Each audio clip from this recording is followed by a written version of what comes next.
Hola, muy buenas noches, bienvenidos, muchas gracias por la compañía una vez más. Esto es Entre Líneas, con mucha información política en la noche de hoy, porque aquí en estudios tendremos en un ratito nada más a quien es el número uno, la cabeza del Partido Nacional, quien en las últimas horas se ha convertido en el presidente del honorable directorio del Partido Nacional, después de la determinación adoptada por el expresidente de la República en la última convención, el doctor Lacalle, de renunciar no solamente ya a ser eventualmente el precandidato en el 2014, sino de dejar la conducción política del directorio a otra figura, a los jóvenes que dijo tienen que tomar esta bandera. Bueno, Luis Alberto Heber, el senador Luis Alberto Heber, está con nosotros.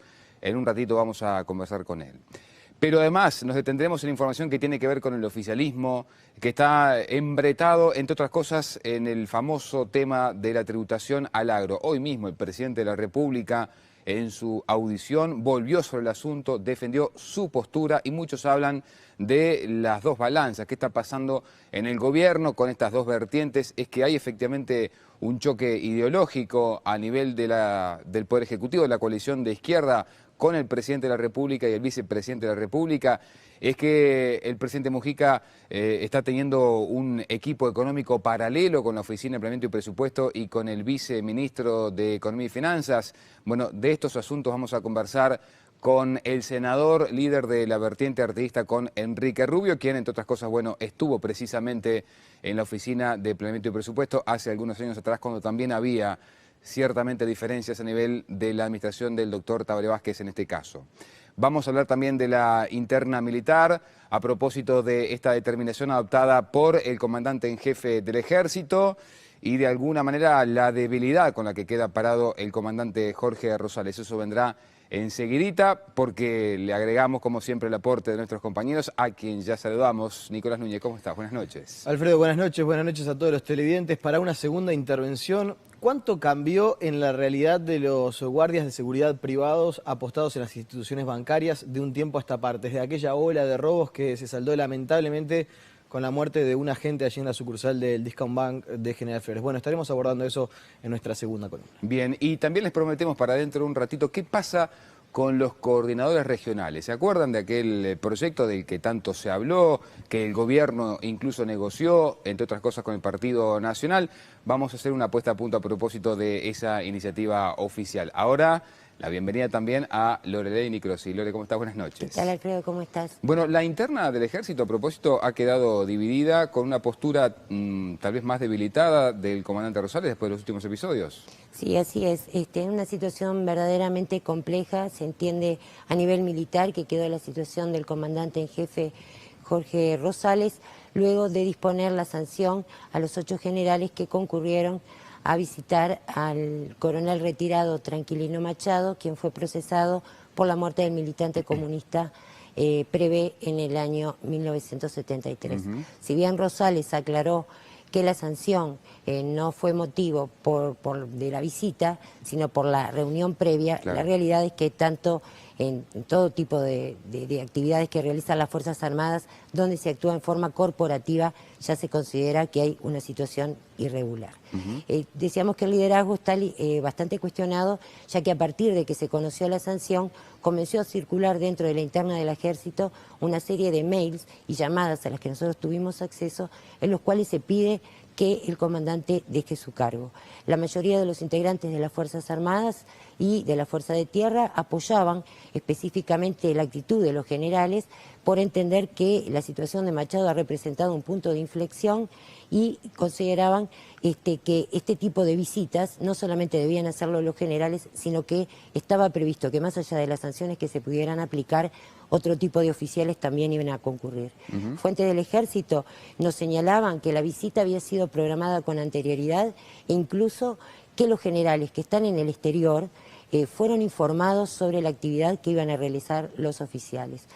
Solamente el comandante del Estado Mayor del Ejército, que es quien está, digamos, directamente trabajando con Rosales, era el que había adelantado que no iba a poder concurrir por la situación en que se encuentra trabajando. Pero, sin embargo, el resto de los generales también tenían disposición a ir, pero no lo hicieron por problemas de que no llegaban a tiempo. Sí, en el ejército lo que nos señalan incluso es que solamente el comandante desconocía la decisión. Sí, por eso decíamos que todos los generales estaban integrados, o sea que es la oficialidad mayor, y el comandante se entera unos minutos antes de que ingresen en el cuartel de Coraceros, cuando ya estaban los 8 generales en la puerta, lo llaman por teléfono para avisarle que iban a ingresar. Según la información que circula a nivel de los altos oficiales, es que Rosales le habría dicho que no ingresaran. Sin embargo, ellos decidieron seguir adelante con la medida, ya que más que nada lo que se quería dar era un gesto hacia el Poder Judicial y hacia el Poder Político. Claro, y es acá donde se menciona que justamente el liderazgo del comandante está cuestionado, ¿no? Así es, porque en los hechos, si efectivamente se comprueba de que el comandante les propuso a ellos que no, los instó a que no ingresaran y lo hicieron, es una actitud de desacato. Esto, más allá de que no se quiera admitir públicamente, es lo que se está manejando. Además nos explicaban que cualquier acción corporativa dentro de las Fuerzas Armadas, que es considerada una actitud, una sanción grave, ya que no se puede actuar en forma corporativa. Por ejemplo, a nivel del Código Militar, se establece claramente que una reunión que no haya sido con previa autorización del mando, donde participen más de 4 militares y que tengan como objetivo alguna actitud que pueda considerarse conspirativa, eso es considerado motín. Por tanto, no es que se vaya a poner en riesgo la institucionalidad, sino un motín puede ser considerado hacia la propia actitud del comandante. Entonces, por eso, esto tendría que haber sido derivado, si efectivamente hubiese sido así, y se admitiera, pasado a la justicia militar. Por eso no se comprende que la sanción que aplicó Rosales es relativamente muy leve para lo que es la disciplina de la Fuerza de Tierra. Y nos señalaban que esto, si bien va a estar incluido en los legajos de los 8 generales, no va a afectar la carrera, ya que, por ejemplo, el general Luis Pérez, que fue sancionado en 2 oportunidades, una en mayo y otra ahora por Rosales, es el que por orden de derechas le corresponde suceder a Rosales. El presidente Mujica ya había adelantado en una conversación que habíamos tenido hace unos meses que iba a respetar el orden de derechas, por lo tanto nada indica de que Pérez no pueda ser su próximo sucesor. Claro, lo que está claro que de acuerdo a los reglamentos de disciplina, las sanciones que se deberían haber aplicado sin duda tendrían que tener otras características. Claro, por eso nos decía que tendría que haber sido, por ejemplo, un arresto a rigor, pero un arresto a rigor hubiera implicado que se tendría que haber cumplido dentro de las unidades militares, lo cual hubiera llevado a una situación muchísimo más compleja a Rosales.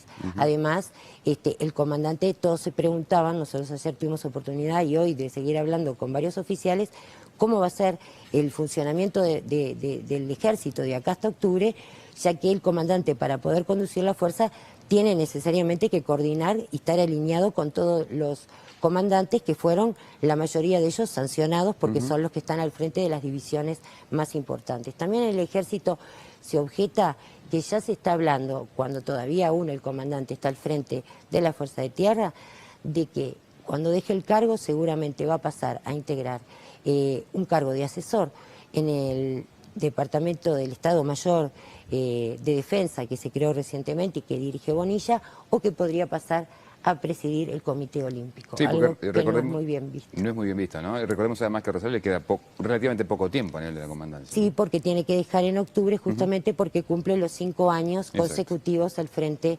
de la comandancia del ejército. Bien, gracias Lore. Les decíamos al pasar que íbamos también a hablar a propósito de los coordinadores regionales. Ustedes saben, en su momento generó mucha polémica, hasta negociación entre el gobierno y en particular el Partido Nacional.